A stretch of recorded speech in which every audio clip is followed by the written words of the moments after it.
पाकिस्तान तहरीक-ए-इंसाफ ने open call की है और ये एहतजाज हो रहा है जो मुल्क की सूरत हाल है, पाकिस्तान तहरीक-ए-इंसाफ में जो तशद्दुद चल रहा है और इमरान खान साहब की बाजियाबी के लिए तहरीक-ए-तहफ़्फ़ुज़-ए-आईन पाकिस्तान के नाम पे इंशाअल्लाह ताला पुरअमन एहतजाज पूरे मुल्क में होंगे। हुकूमत वक्त है जो इम्पोज्ड हुकूमत है पाकिस्तान के ऊपर, फॉर्म 47 की हुकूमत है, उसने भी ऐलान कर दिया है काबीना के एक सेशन के बाद कि वो पाकिस्तान तहरीक-ए-इंसाफ को बैन नहीं कर सकते। काजी फाइज ईसा उन्होंने भी एक लेटर लिखा है जस्टिस अतर मिनल्ला को अपनी एक्सटेंशन से मुतालिक। नवाज शरीफ तो कभी एंटी एस्टैब्लिशमेंट थे ही नहीं, उन्होंने तो कभी एंटी एस्टैब्लिशमेंट मौक़िफ़ लिया ही नहीं, तो अब उनको भी नजर आ गया कि यार writing is on the wall.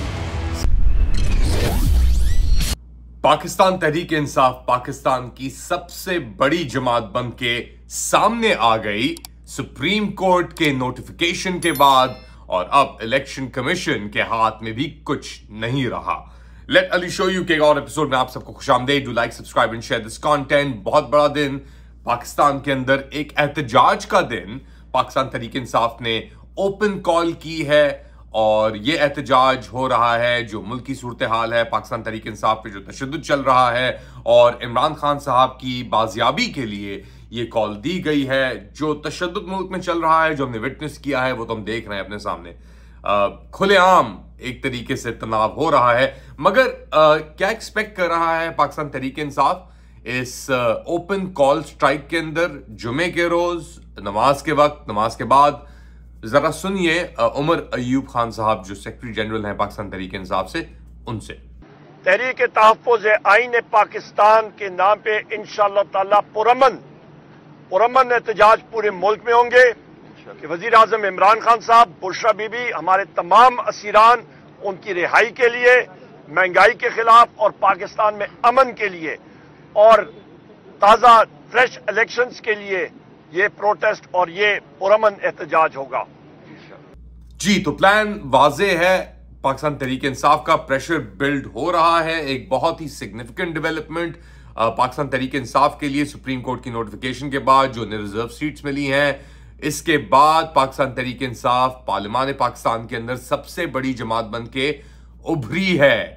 और इसके साथ साथ जो हुकूमत वक्त है, जो इम्पोज्ड हुकूमत है पाकिस्तान के ऊपर, फॉर्म 47 की हुकूमत है, उसने भी ऐलान कर दिया है काबीना के एक सेशन के बाद कि वो पाकिस्तान तहरीक-ए-इंसाफ को बैन नहीं कर सकते, वो कालादम तंजीम डिक्लेयर नहीं कर रहे।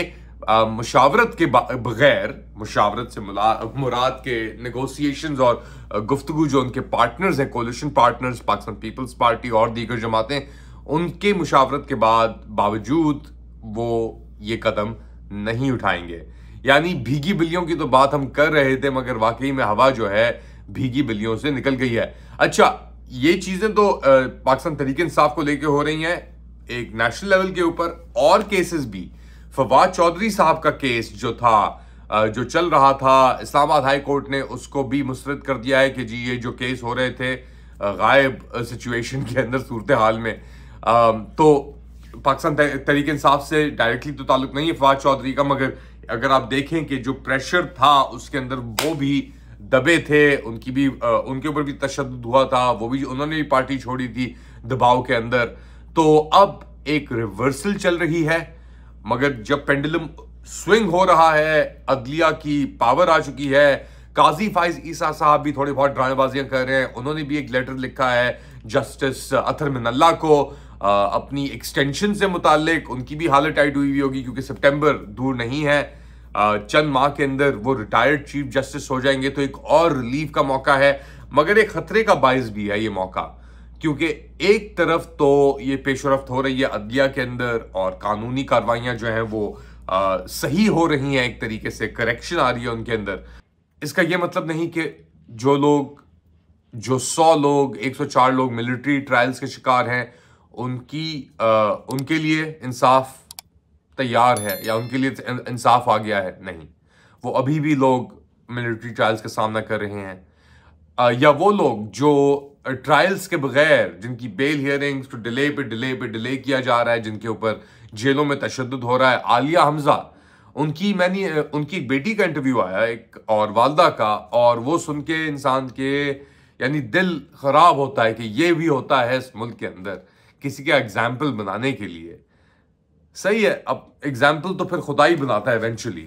मगर एक चीज के अंदर दोबारा रिपीट कर रहा हूं, वाजे हो गई कि इतना सब कुछ करने के बावजूद भी कैदी 804 डटा रहा, अदलिया उसके पीछे आके खड़ा हो गया। जो प्लान था, काजी प्लान था, लंदन प्लान था, वो नाकाम हो गया।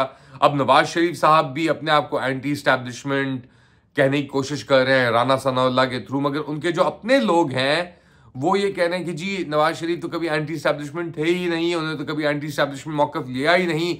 तो अब उनको भी नजर आ गया कि यार writing is on the wall, सियासत अब अपने इख्तिताम को पहुंच रही है उनकी, ये पहुंच चुकी है, it's already buried, dead and buried. ये बस वो जो कीड़े मकोड़े जो इर्द गिर्द होते हैं ना, कि जो लाइफ यानी लगता है कि वो बंदा वो लाश सांस ले रही है मगर अंदर से नेचर अपना काम कर रही होती है। बेसिकली जो खा रहे होते हैं ना उस कॉर्प्स को, मरे हुए को। क्योंकि जब रिपब्लिकन आते हैं तो फिर मिलिट्री खुल के सामने आ जाती है। जितनी भी कूज हुई है पाकिस्तान के अंदर, ज़्यादातर अगर देखा जाए तो रिपब्लिकन दौर के अंदर ही हुई हैं। 1958 के अंदर आइजनहावर साहब थे, वो रिपब्लिकन थे। 1971 के अंदर याया खान साहब, अगर आप इंटरनल coup की बात करते हैं, 71 में कौन था? निक्सन साहब थे, वो भी रिपब्लिकन थे। अच्छा, फिर मुशर्रफ साहब आए बिल क्लिंटन के दौर में 1999 में, मगर उनको एक्सेप्टेंस मिली 2001 9/11 के बाद। जो वो हुआ, कार्रवाई हुई और विद अस और अगेंस्ट अस वाला हुआ, फिर बुश साहब ने उनको एम्ब्रेस कर लिया। एक और इस इंस्टेंस में पहली बार ऐसी कार्रवाई नजर आई है कि, और क्लिंटन साहब भी हम जानते हैं वो क्या थे, वो एक दिन का स्टॉप भी किया था उन्होंने मुशर्रफ साहब के लिए। ऐसी चीज नजर आई है कि एक खुली छूट दे दी गई बाइडेन साहब, क्योंकि उनके अपने जहनी तवाजुन सही नहीं थे।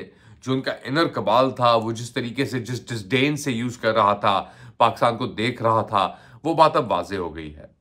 अब ट्रंप साहब के आने के बाद, या अगर कमाला हैरिस आती है, या चेंज ऑफ टोन क्या होता है पाकिस्तान को लेकर, इसको हमें देखना पड़ेगा। खैर फिलहाल के लिए इतना ही।